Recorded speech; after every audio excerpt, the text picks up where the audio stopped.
amongst the pigeons with a tram track. That's my late dad was a train spotter. He used to be manic. Train enthusiast, mate. I'll tell you what, if he wasn't at home, my grandparents knew where to find him. It was on the train platforms at Penistone Station many years ago. No, I mean, it's just saying, aviation...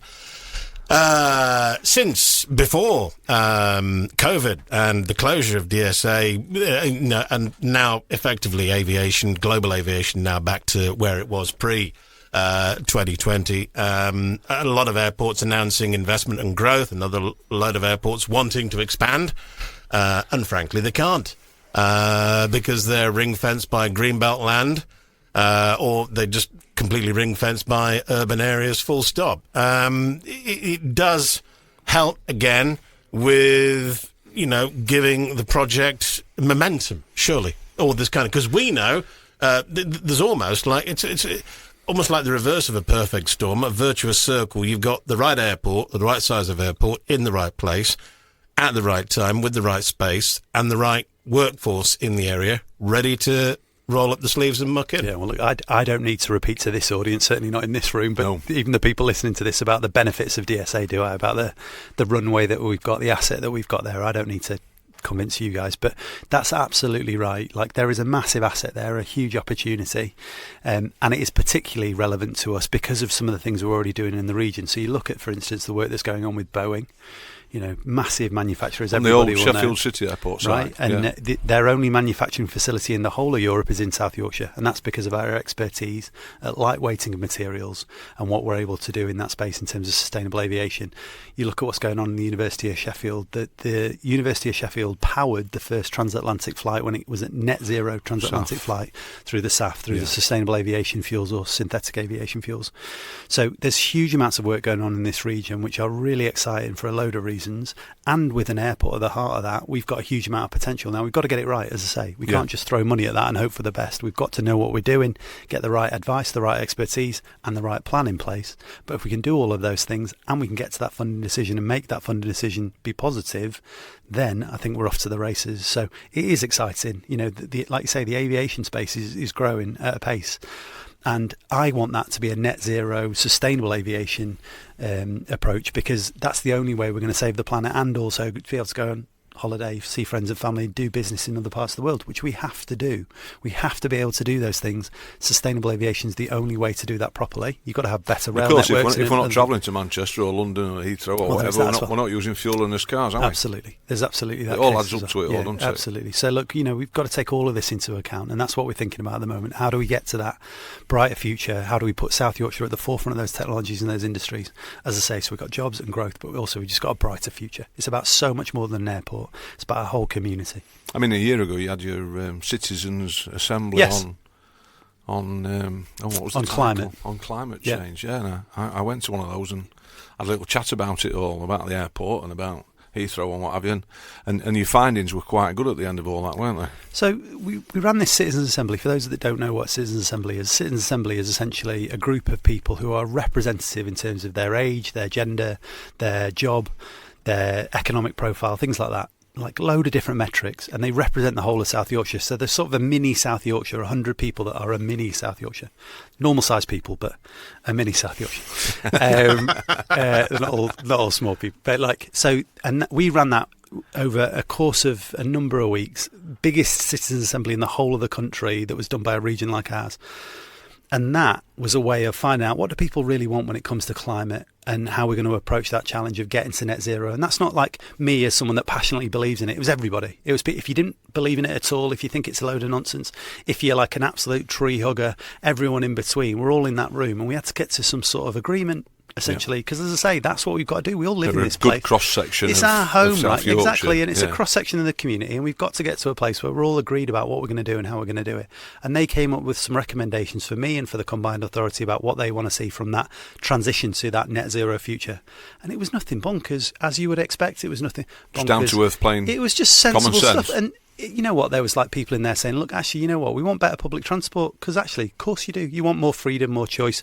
If you've got kids, you want them to be able to get on the bus and go to where they need to be, so you don't have to drive them every 5 minutes, because that's dead annoying. Like, you want to be able to use these things. You want more trees, because not just because trees are good for the planet, because it's a nice place to live when you've got more trees. It's really sensible stuff that came out of that. The one conversation I had that I'll always stick with me, I spoke to this bloke on the first day at Rotherham at football stadium, at New York Stadium, and he said to me, he didn't really believe in climate change, if I'm honest. Like, you know, he was being polite about it, but you could tell. And he was a plumber, or maybe an electrician, a plumber, I think. And he said, oh, you know, what about this? What about that? Climate's not real. You know, there's all these reasons why. We're only a small country. We don't have a big impact on the planet. All these reasons that you hear not to do anything about it. And then at the end of that conversation, he said, oh, but you know what? I've got solar panels on my roof. And I said, oh, that's interesting. Why have you got solar? I thought you didn't really believe it. He said, no, but it saves me money, doesn't it? It saves me money. Like, great. I don't care. I don't care what your reason is for wanting to get to that. Yeah. But there's reasons in it for everyone. And one of the reasons is if we have a thriving Doncaster Sheffield airport with a world-class sustainable aviation hub at its heart, everybody wins. Because we can fly more sustainably, we can get great jobs, and you know what? We can create that brighter future. So that's what people supported through the Citizens' Assembly, and I'm really pleased they did. It's all right then. Can we see a favourable decision in September? There we go. The question you didn't want. Put me on the spot. Look, I'll say what I've said right throughout this. Look, we're going to take the best possible decision for taxpayers. That means both protecting taxpayers' money, and it means giving the best possible future to our community and our region. So using that money, if we can, to provide a bright future for our community. I cannot legally prejudge that decision, and I will not put this project in jeopardy by prejudging any decision. I will look at the results of the findings of the work that we've done. When we get it all in, I will look at it all. I will sit down with all my team and the leaders of the local authorities, and we will take the best possible decision for the future of South Yorkshire. But you know what I am fighting for. Yeah. You can hear from me every single day of the week if you want about why I am fighting for this thing. Well, I texted you 2 weeks ago and you rang me pretty much straight back for a quick chat and a quick update. I am determined to do everything I can to make this successful. But that doesn't just mean writing a blank cheque and signing it off and saying goodbye, good luck. It means doing everything I can with the team I've got, the expertise we've got, and the real kind of skills in the region that we've got to do everything we can to get that over the line, and then do all the other things we need to do to make it thrive. So I cannot give you the decision right now. You wouldn't expect me to. I get that. I'm not going to prejudge anything, but I'm going to keep on working every day to do everything I can to try and make that vision a reality that I have. I think the best thing about that and what you've just said then is that it's a team effort. Yeah. Team South Yorkshire. It completely is Team South Yorkshire, and the leaders of the local authorities right across South Yorkshire are in that place. We've got teams of people working on it at the MCA. We've got outside expertise working on it. We've got volunteers who are telling us all sorts of things all the time. So I've stopped texting you, mate. It's brilliant, isn't it? It's brilliant. Like, all these people, I pick up so much from the Facebook page. I pick up people's ideas, their thoughts, their feelings, how they're feeling about it, if they're frustrated or otherwise. I love just it. Helps, doesn't it? It really helps. Look, so I can't give you enough credit. Yeah, I'm not blowing smoke up your bum. Give up. Like, right. It's a great thing. It's a great thing, and I'm really pleased that we've been able to stay in touch through this whole thing and be able to work together, because it couldn't be more important that I'm able to listen and learn and hopefully do what our community wants. I'm going to chip in here because I did allow Mark a dad joke earlier on. So I've got one coming now. We've actually restrained him quite well. He's done very well. But pardon? Exactly. No, I can't hear you, mate. Exactly. You're right. But I don't want you. There's a way. The question I'm about to ask you could be perceived as blue sky thinking. See what I did there? You see. But no.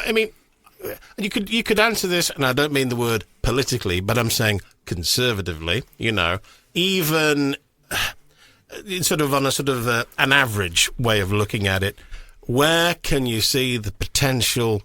Should the decision be made in September? Okay, where at least do you expect the potential for South Yorkshire Airport City and the airport could be in 5 or 10 years' time? Well, the potential's huge. So the potential's huge. It's the biggest permission site in the country.